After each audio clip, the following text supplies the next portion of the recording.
Middle east में America, Israel और Iran के बीच बढ़ते युद्ध का असर पूरी दुनिया पर पड़ रहा है। युद्ध के कारण वैश्विक व्यापार प्रभावित है। भारत में तेल की कीमतें बढ़ रही हैं। कई जगहों पर पेट्रोल, डीजल और एलपीजी की कमी की खबरें भी आ रही हैं। इन सब के बीच किसानों की चिंता भी बढ़ गई है। मिडिल ईस्ट भारत के कृषि उत्पादों का बड़ा बाजार रहा है, लेकिन युद्ध के कारण समुद्री रास्ते बंद है, बंदरगाहों पर रुकावट और लॉजिस्टिक संकट पैदा हो गया है, जिसका सीधा असर किसानों की जेब पर भी पड़ता दिखाई दे रहा है। सामान विदेश नहीं जा पा रहा और घरेलू बाजार में चीज़ें सस्ती हो गई हैं।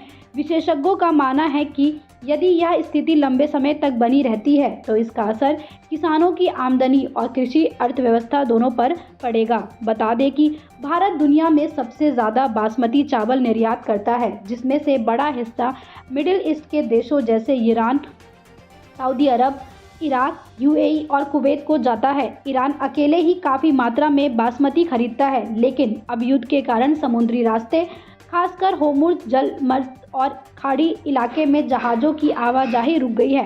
बंदरगाह बंद है, जहाज़ नहीं चल रहे और माल ढुलाई की लागत दोगुनी तिगुनी हो गई है। अनुमान है कि करीब 4 टन बासमती चावल या 2 बंदरगाहों पर अटका हुआ है या समुद्री रास्तों में फंसा हुआ है। नए निर्यात के ऑर्डर लगभग बंद है। बता दें कि निर्यात रुकने के कारण भारत के घरेलू बाजार में बासमती की आपूर्ति बढ़ गई है, जिससे कीमतों में गिरावट शुरू हो गई है। रिपोर्ट्स के मुताबिक हाल के दिनों में बासमती चावल की कीमतों में लगभग 5 से 6% तक गिरावट देखी गई है। कुछ जगहों पर प्रति क्विंटल 400 से 800 रुपये तक कम हुए हैं। भारत के पंजाब और हरियाणा के किसान ज़्यादा बासमती चावल उगाते हैं। उन्होंने अच्छी कीमत की उम्मीद में मेहनत की थी, लेकिन अब मिलर्स और व्यापारी कम दाम में खरीद रहे हैं। यदि यह स्थिति लंबे समय तक बनी रहती है तो आने वाले सीजन में बासमती की बुआई पर भी असर पड़